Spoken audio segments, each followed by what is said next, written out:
আর এই মানুষের মধ্য থেকে একদল মানুষ আল্লাহ তাআলার রিজামন্দি হাসিলের জন্য আসে। হুজুর এই কথা বলেই বলতেন, বাবা সবাই নিয়তটারে শুদ্ধ করুন, আল্লাহ যতক্ষণ থাকবো, যা শুনবো, যা বলবো একমাত্র তোমার সন্তুষ্টি অর্জনের জন্য। ও ভাই, আমরাও কি এরকম একটি পরিপূর্ণ শুদ্ধ নিয়ত করতে পারি না যে আল্লাহ যতক্ষণ আমরা এই ময়দানে থাকবো, যা শুনবো, যা বলবো, জবান খুলে উঁচু আওয়াজে সকলেই একবার বলুন তো একমাত্র কার জন্য? আরো জবান খুলে বলেন কার জন্য? আল্লাহ আমাদেরকে কবুল করুক, সকলে বলি আমিন।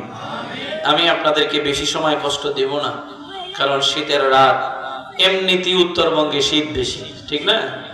আপনাদের এই উত্তরবঙ্গে শীত বেশি। গত মাসেই তো ডিসেম্বরের শুরুর দিকে আমি আপনাদের এই যে দিনাজপুর, ঠাকুরগাঁও, পঞ্চগড় এদিকে প্রায় এক সপ্তাহ সফর করে গেছি। অথচ আমাদের নারায়ণগঞ্জে, আমি নারায়ণগঞ্জে থাকি, ঢাকায়, এটা এত গরম, এত শীত নেই, খুব কম। যাই হোক, রাত অনেক হয়েছে, মোটামুটি 11:30, মোটামুটি 1-1.5 ঘন্টা থাকা যাবে তো ইনশাআল্লাহ। ইনশাআল্লাহ তো কয় যে 12টার আগেই ভাগবেন, থাকবো ইনশাআল্লাহ। আল্লাহ আমাদেরকে শেষ পর্যন্ত কবুল করুক, আবারও পড়ি আমিন। আমি আপনাদের খেদমতে যে সূরাটি পড়েছি, পবিত্র কোরআনুল কারীমের মধ্যে এই সূরাটি আছে। কি বলেন, আছে না নেই? পবিত্র কোরআন শরীফের মধ্যে পারা কয়টা?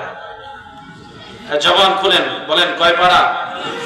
30 পারা বিশিষ্ট এই কোরআনের মধ্যে সূরা সংখ্যা কত?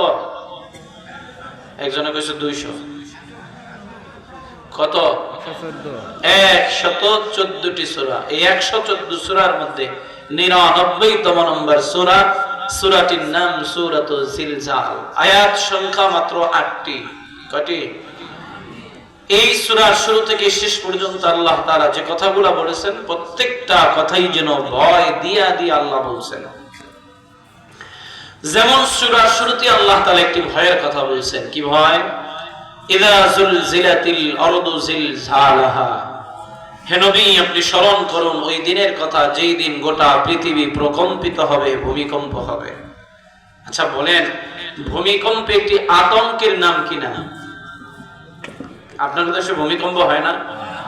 গত কয়েক সপ্তাহ আগে, 2-3 জুমা আগে, একদিন শুক্রবার সকাল 10:39 বাংলাদেশে ভূমিকম্প হয়েছিল, মনে আছে? এ ধাক্কা কে কে খাইছিলেন? সবাই? এদিকে হয়েছিল? এদিকে হয় নাই? ও আচ্ছা, তাহলে তো আপনারা তো বেঁচে গেছেন।